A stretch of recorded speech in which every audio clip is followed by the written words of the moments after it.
All right, everybody, what is going on? Good evening. Coming to you guys a little bit later than I wanted to, but so be it. We've got some more left guard prospects to talk about here. And now we are into day 3. So obviously things are going to be a little bit less appealing, but there aren't a lot of guys here anyway. There usually aren't. Left guard's kind of a tough position. But let's talk about some of the lower tier options and try to keep in mind here that we're really right now looking for guys that maybe can bump over to the right side because that's where we actually might have a need. Problem is, players of this lower caliber are not going to be better as rookies than what we already have in all likelihood, but there's something to be said for planning for the future. And right now, we don't really have a backup right guard unless you count Haynes, who I think the team is pretty clearly done with. All right, so we're going to start with Billy Schrauth. No idea if I got that right or not, from Notre Dame. This video is sponsored by Prize Picks. More on them later. So, 22 years old. He is reasonably sized, maybe a little bit on the tall side. Arm length is fine, not stellar, but fine. Almost 33 inches. Big boards. We've got third, fourth, fifth. Aggregate puts him in the fourth.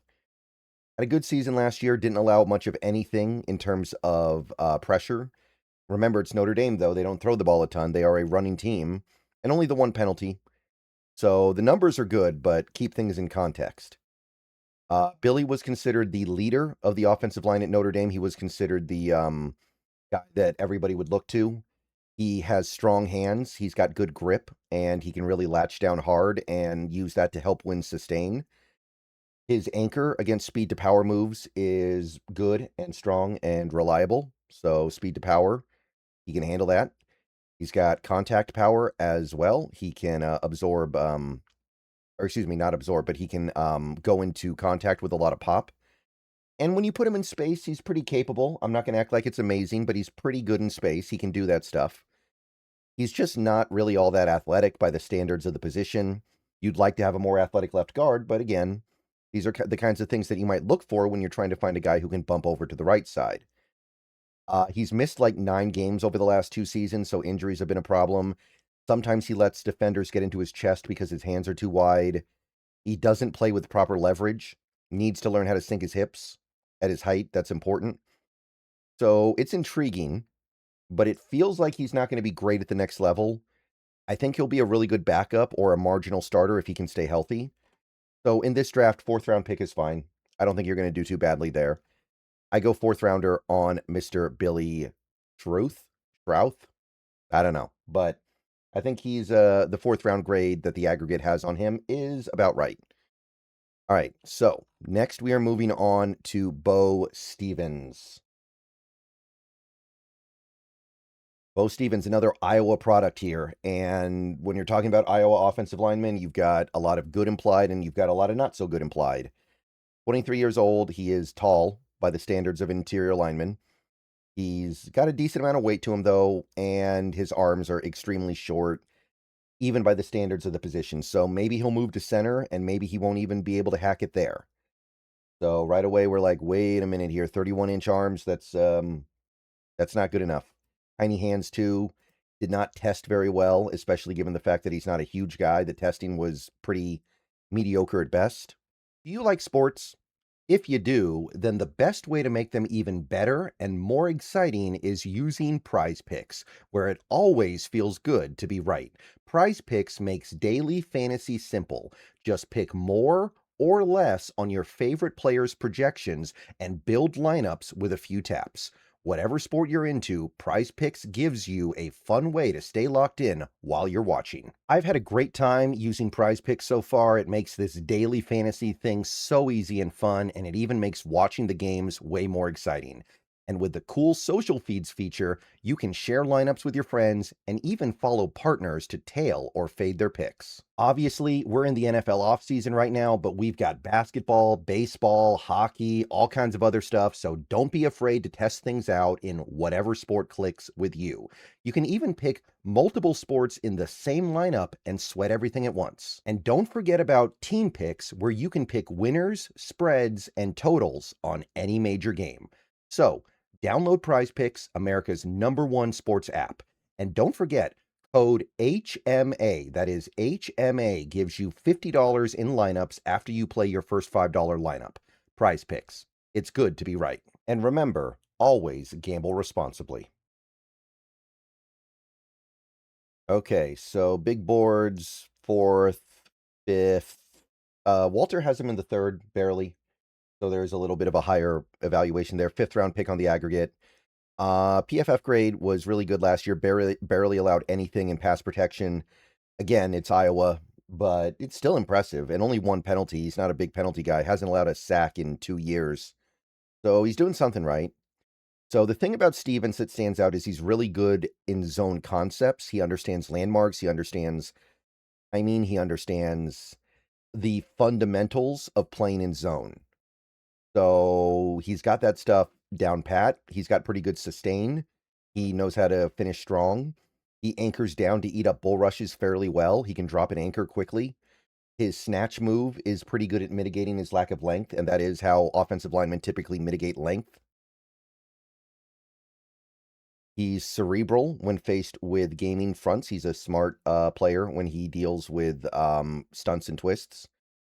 But the thing is, there's no getting around the fact that his arms are extremely short by any standard, and he's not athletic. He is very unathletic.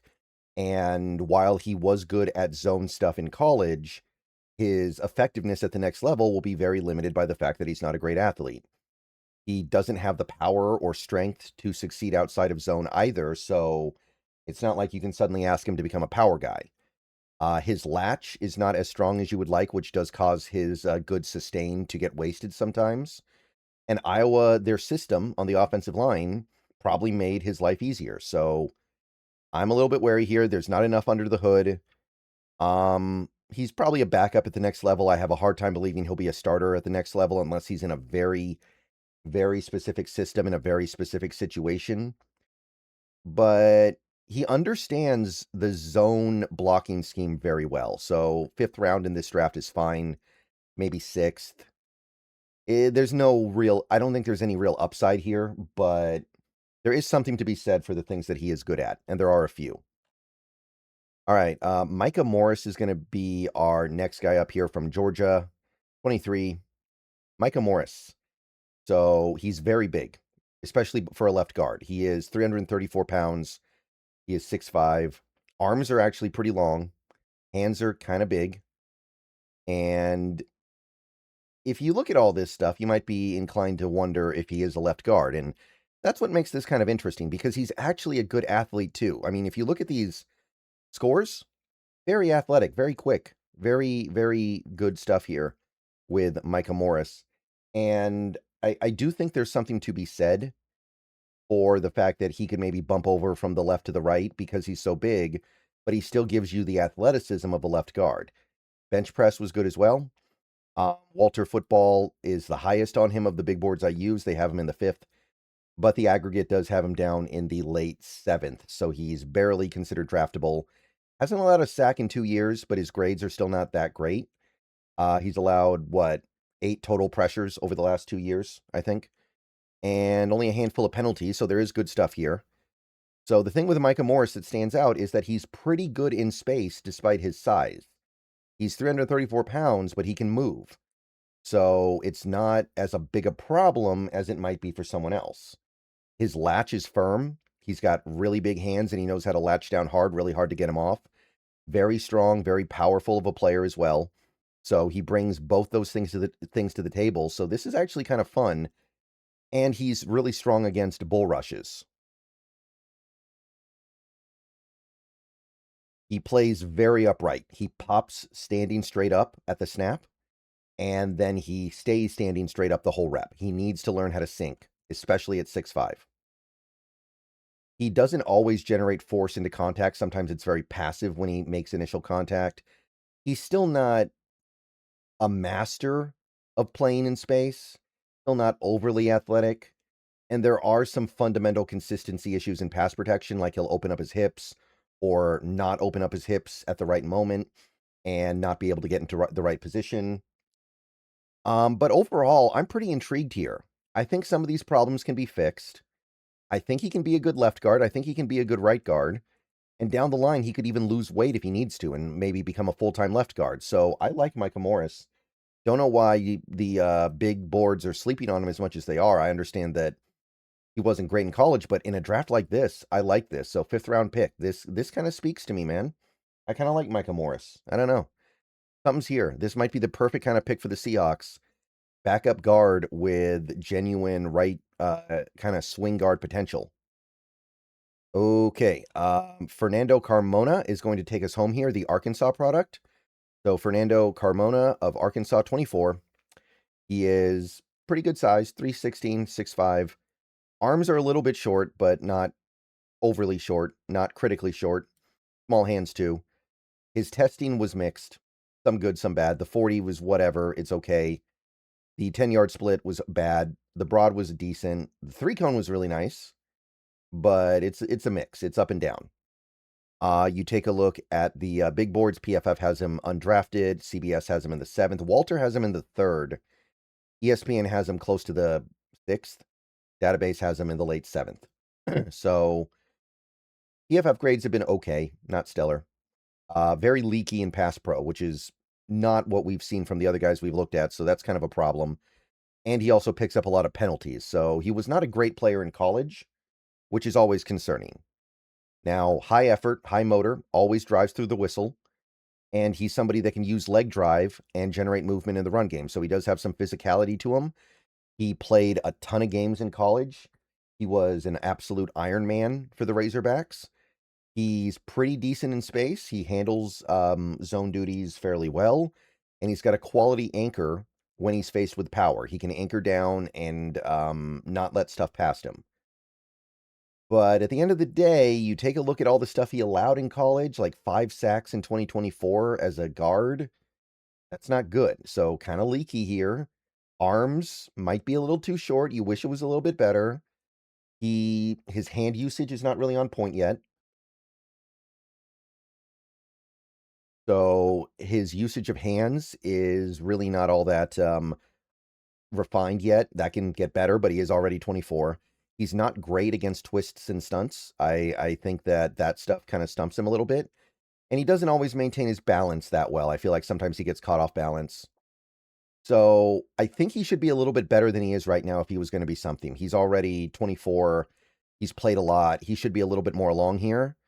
There's something to be said for how durable he is, and he's somebody that could be effective on both sides of the interior line. So 6th-round pick, just take him and accept that he's a backup in all likelihood. And yeah, that will take us home from the left guards. That is the end. That is the final left guard we're going to get into for this year. Maybe I'll cover a guy in a couple of weeks when we're doing cleanup. So next group is going to be center. That's going to be our next group. So we're probably going to get through center in like one day. So it'll be over pretty quickly. But those are your day 3 left guards. Let me know what you guys think. I will see you guys later. Go Hawks. Everybody have a great rest of your day. And yeah, moving on through the draft. Only a little bit left to go.